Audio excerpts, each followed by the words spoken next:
எல்லாருக்கும் வணக்கம்.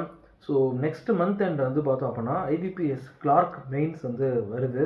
ஸோ நான் வந்து ஒரு ஒரு மைண்ட் செட், உங்களுடைய மைண்ட் செட் எப்படி இருக்கும் அப்படிங்கிறதுக்காக எனக்கு வந்து சரி ஓகே ஒரு வீடியோ வந்து மேக் பண்ணணும் அப்படின்னு சொல்லி நான் வந்து நினச்சேன்.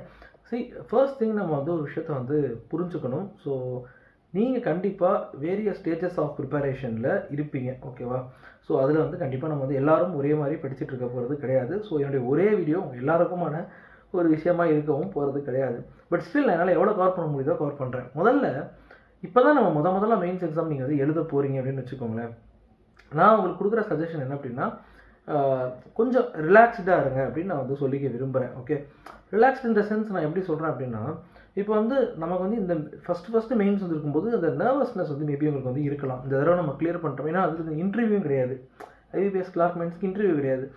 அப்போ வந்து நமக்கு வந்து இதை பண்ணிட்டோம்னா நமக்கு வந்து லைஃபே மாறிடும், நம்ம லைஃப் வேறு லெவலுக்கு போயிடும் அப்படின்லாம் நீங்கள் வந்து நினச்சிட்டு இருந்தீங்க அப்படின்னா உங்களுக்கு ஒரு விஷயத்த சொல்லணும்னு நினைக்கிறேன். நீங்கள் ஐபிபிஎஸ் கிளார்க் ஆனதுக்கப்புறம் பேங்க் வேலைக்கு வந்துட்டீங்க அப்படின்னா அதுக்கப்புறமும் நீங்கள் வந்து தொடர்ச்சியாக என்ன பண்ணுவீங்க, உங்கள் லைஃப்பில் வந்து ஏதோ ஒரு விதத்தில் நீங்கள் வந்து பார்த்தோம் அப்படின்னா போராடிட்டு தான் இருக்க போகிறீங்க. போராட்டம் இந்த சென்ஸ் நான் எப்படி சொல்கிறேன்னா, டே இன் டே அவுட் நீங்கள் ஒர்க் பண்ண போகிறீங்க, நீங்கள் வந்து ருட்டீனாக நீங்கள் வந்து பண்ண போகிறீங்க, எல்லாமே பண்ண தான் போகிறீங்க.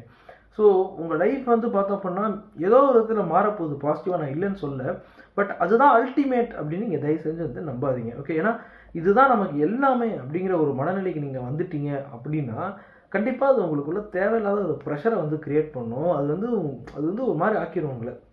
நான் அதெல்லாம் ஃபீல் பண்ணியிருக்கேன், அதனால் நான் சொல்கிறேன்.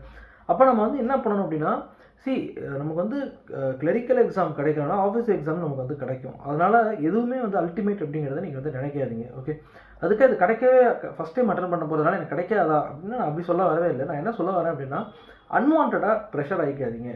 அது வந்து எந்த விதத்துலையுமே உங்களுக்கு ஹெல்ப் பண்ண போகிறது கிடையாது. ஓகே, ஸோ ஜஸ்ட் வந்து இப்போ ஃப்ரீயாக வந்து எழுதுங்க அப்படிங்கிறத நான் சொல்ல வரேன். பிகாஸ் இந்த மெயின்ஸ் எக்ஸாம் ப்ராசஸ்ங்கிறது இருக்குது பார்த்தீங்களா, இந்த ஒரு மாதம் ப்ராசஸ் இது கிடையவே கிடையாதுங்க. ஓகே, நீங்கள் இவ்வளோ மந்த்ஸ் எப்படி ப்ரிப்பேர் பண்ணுறீங்களோ அதுதான் வந்து அது நீங்கள் போய் ரிஃப்ளெக்ட் ஆகும்.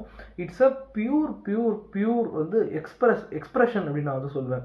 Expression of what you have done all these days. இவ்வளோ நாள் நீங்கள் என்ன பண்ணீங்களோ அதோட ஒரு ஒரு ஒரு வெளிப்பாடு, ஒரு ரிஃப்ளெக்ஷன் தான் அது வந்து. ஓகேவா, இந்த ஒரு மாதத்துலலாம் வந்து பார்த்தோம் அப்படின்னா நம்ம என்ன பண்ணிட முடியாது அப்படின்னா, இந்த ஒரு மாதம் நீங்கள் 24 நேரமும் வேலை பார்த்தா கூட வந்து பார்த்தோம் அப்படின்னா 24 நேரம் நீங்கள் படித்தா கூட உங்களால் வந்து பார்த்தோம் அப்படின்னா ஈக்குவல் பண்ண முடியாது. ஏன்னா நீங்கள் 6 மாத கரண்ட் அஃபேர்ஸ் வந்து படிச்சிருக்கணும். இந்த மாதிரி இருக்குது. ஸோ 3 மந்த்ஸ்னு சொல்லுவாங்க. நான் வந்து ஒரு சேஃபர் சைட் நான் சொல்கிறேன். அப்போ நீங்கள் வந்து கொஞ்சம் வந்து என்ன பண்ணுங்க அப்படின்னா ரிலாக்ஸ்டாக வந்து இருங்க. உங்களை நான் டிஸ்கரேஜ் பண்ணுறதுக்காக சொல்லவே கிடையாது. அப்போ இந்த ஒரு மாதம் நம்ம என்ன பண்ணணும் அப்படின்னா, உங்களுடைய இம்ப்ரூவ் பண்ணக்கூடிய ஏரியாஸுங்கிறது கண்டிப்பாக ஒவ்வொரு செக்ஷன்லேயும் இருக்கும். ஒரு நாளைக்கு ஒரு மார்க் டெஸ்ட் வந்து நீங்கள் வந்து எகைன் அதுவுமே ஃபுல் டைமாக நீங்கள் படிக்கிறீங்க அப்படின்னா மார்க் டெஸ்ட் வந்து பண்ணுறீங்க அப்படின்னா ஓகே, அதுக்கு ஒரு டைம் வந்து ஒதுக்கிடுவீங்க அனலைஸ் பண்ணுறது அப்படின்னு சொல்லி. அதெல்லாம் போக நீங்கள் என்ன பண்ணணும் அப்படின்னா, ஒரு மாதிரி டெய்லி வந்து என்ன பண்ணுங்க அப்படின்னா, ஒரு கரண்ட் அஃபேர்ஸ் வந்து டெய்லி நான் வந்து இப்போ என்ன கேட்டிங்கன்னா வந்து மெயின்ஸ் எக்ஸாமுக்கு முதல் 2 நாள் முன்னாடி வரைக்குமே கரண்ட் அஃபேர்ஸ் வந்து டெய்லி படிச்சுட்டு இருந்தேங்க. ஏன்னா அது வந்து அடுத்தடுத்த மெயின்ஸ் எக்ஸாமுக்கு வந்து ஹெல்ப் பண்ணும். ஸோ அதுதான் நான் சொல்கிற சஜஷன். ஸோ அது மாதிரி டெய்லி அந்த ஒரு கரண்ட் அஃபேர்ஸ் படிக்கிற ரொட்டீன் வந்து வச்சுக்கோங்க. ப்ளஸ் வந்து உங்களுடைய ஸ்ட்ராங் ஏரியாஸ், வீக் ஏரியாஸ் அப்படிங்கிறத அந்த மார்க் டெஸ்ட் அனலைஸ் பண்ணும்போது உங்களுக்கு வந்து தெரியும். அதில் அந்த வீக் ஏரியாஸில் நீங்கள் இம்ப்ரூவ் பண்ணக்கூடிய ஏரியாங்கிறது கண்டிப்பாக இருக்கும். அது வந்து டக்குன்னு இம்ப்ரூவ் பண்ணிடலாம். ஒரு புதுசாக அதாவது ஒரு ஏதாவது ஒரு மெத்தட் இருக்கும். ஒரு குவான்டிடேட்டிவ் ஆப்டிடியூடில் வந்து பார்த்தோம் அப்படின்னா நம்ம என்ன நினைப்போம், ஏதோ ஒரு மெத்தட் வந்து நம்ம வந்து என்ன பண்ணுவோம், ஏதோ ஒரு மெத்தட்னு சொல்கிறத விட ஒரு பேட்டர்ன், இல்லை ஒரு குவான்ஸ்லையோ ரீசனிங்லையோ ஒரு பேட்டர்ன் என்ன பண்ணியிருக்க மாட்டோம், நம்ம லேர்ன் பண்ணியிருக்கவே மாட்டோம். இவ்வளோ நாளாக லேர்ன் பண்ணியிருக்க மாட்டோம். ஆனால் அது வந்து ஈஸியாக தான் இருந்திருக்கும், நம்ம வந்து லேர்ன் பண்ணியிருக்க மாட்டோம். அப்போ நீங்கள் லேர்ன் பண்ணாத ஏரியாஸ் அது எப்படி இம்ப்ரூவ் பண்ணக்கூடிய விஷயங்களாக இருக்கும். அதை வந்து நீங்கள் வந்து கற்றுக்கிட்டு அதை வந்து நீங்கள் வந்து இம்ப்ரூவ் பண்ணுங்கள். பிகாஸ் இதெல்லாம் சின்ன ஸ்டெப்ஸ் தான் உங்களுக்கு பெரிய லெவலில் உங்களுக்கு என்ன பண்ணும் அப்படின்னா ஹெல்ப் பண்ணும். ஓகே, ப்ராப்பராக ரிவிஷன் பண்ணுங்கள். இவ்வளோ நாள் நீங்கள் கரண்ட் அஃபேர்ஸ் படிச்சிருப்பீங்க, ஓகே, நான் இல்லைன்னு சொல்லவே இல்லை. பட் ப்ராப்பராக என்ன பண்ணுங்கள் அப்படின்னா ரிவிஷன் பண்ணுங்கள். That's very important. ஏன்னா படித்தா மட்டும் நமக்கு நினைவு இருக்கவே போகிறது கிடையாது. தயவு செஞ்சு ரிவிஷன் பண்ணிவிடுங்க. அப்போ தான் உங்களுக்கு வந்து நினைவு வந்து இருக்கும். அதுக்கப்புறம் கரண்ட் அஃபேர்ஸுக்குன்னு நிறையா வந்து என்ன பண்ணுறாங்க அப்படின்னா, இப்போ வந்து இந்த மார்க் டெஸ்ட்லேயே கரண்ட் அஃபேர்ஸ்ன்னு இருக்கும் இல்லையா. ஸோ அதை வந்து நீங்கள் என்ன பண்ணுங்கள், எல்லா மார்க் டெஸ்ட்லையுமே நீங்கள் வந்து பாருங்கள். கரண்ட் அஃபேர்ஸில் நீங்கள் எவ்வளோ ஸ்கோர் பண்ணுறீங்க அப்படிங்கிறத நீங்கள் வந்து பாருங்கள். ஸோ அதுக்கப்புறம் மாதம் கரண்ட் அஃபேர்ஸுக்குன்னு மந்த்லி கரண்ட் அஃபேர்ஸ் பிடிஎஃப்லாம் இருக்குது இல்லையா. ஸோ அதை நீங்கள் என்ன பண்ணுங்கள், நீங்கள் இதுக்கு முன்னாடியே கரண்ட் அஃபேர்ஸ் படிச்சிருந்தீங்க அப்படின்னா அதை போய் தயவு செஞ்சு போய் ரிவிஷன் பண்ணி நீங்கள் வந்து பாருங்கள். ஓகே, சரி நான் வந்து 6 மாதம் இதுக்கு மேலே நான் கரண்ட் அஃபேர்ஸே ஒழுங்காக படிக்கல, எதுவுமே பண்ணல அப்படின்னா இப்போ நான் என்ன பண்ணுறது அப்படின்னா அவங்களுக்கு தான் இந்த வீடியோ நான் மெயினாக மேக் பண்ணிட்டு இருக்கேன். நீங்கள் இதுக்கு மேலே ப்ரெஷர் பண்ணி ஒன்றுமே ஆக போகிறது கிடையாது. அதே மாதிரி 6 மாதம் கரண்ட் அஃபேர்ஸை டே பை டே நீங்கள் இதுக்கு முன்னாடி விட்டதெல்லாம் இப்போ நீங்கள் படிக்க முடியாது. அப்போ நீங்கள் வேறு வழியே கிடையாது. இதுக்கு முன்னாடி மாதம் கரண்ட் அஃபேர்ஸோட பிடிஎஃப் தான் நீங்கள் படித்தே ஆகணும். ஸோ அதை நீங்கள் வந்து படிங்க. மற்றதை நம்ம வந்து இயற்கையிட்டு தான் விட்டாகணும். ஏன்னா நீங்கள் வந்து இதுக்கு மேலே நீங்கள் வந்து போயிட்டு அதை வந்து ரொம்பலாம் வந்து மெனக்கிட முடியாது.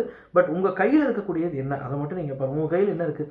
மந்த்லி கரண்ட் அஃபேர்ஸ் பிடிஎஃப் கண்டிப்பாக இருக்கும் இதுக்கு முன்னாடி மாதம் விட்டது. ஸோ அதை நீங்கள் எடுத்து போய் படிங்க. அதில் நீங்கள் என்ன பண்ண முடியுமோ பாருங்கள், அதை படிங்க. அது சம்மந்தப்பட்ட கரண்ட் அஃபேர்ஸுக்குன்னு மார்க் டெஸ்ட்டில் ஒரு செக்ஷன் இருக்கும் இல்லையா, ஸோ அதில் அது சம்மந்தப்பட்ட கொஷின்ஸ் என்னவோ அதை நீங்கள் வந்து பாருங்கள். ஓகே, மற்றபடி நம்ம எடுக்கிறத நம்ம எடுக்காமல் விடுறது தான். ஏன்னா நான் சொன்ன மாதிரி டே பை டே ப்ராசஸ் இது, ஓகேவா? ஸோ அதனால தான் நான் சொல்கிறேன். ஸோ இந்த வீடியோ நான் எதுக்காக தான் மேக் பண்ணேன் அப்படிங்கிறனா இதுதான், ஓகேவா? ஸோ இதுக்கு மேலே நீங்கள் வந்து பார்த்தோம்னா உங்கள் கையில் இருக்கக்கூடிய அந்த கண்ட்ரோலபிள்ஸை மட்டும் நீங்கள் வந்து பாருங்கள்.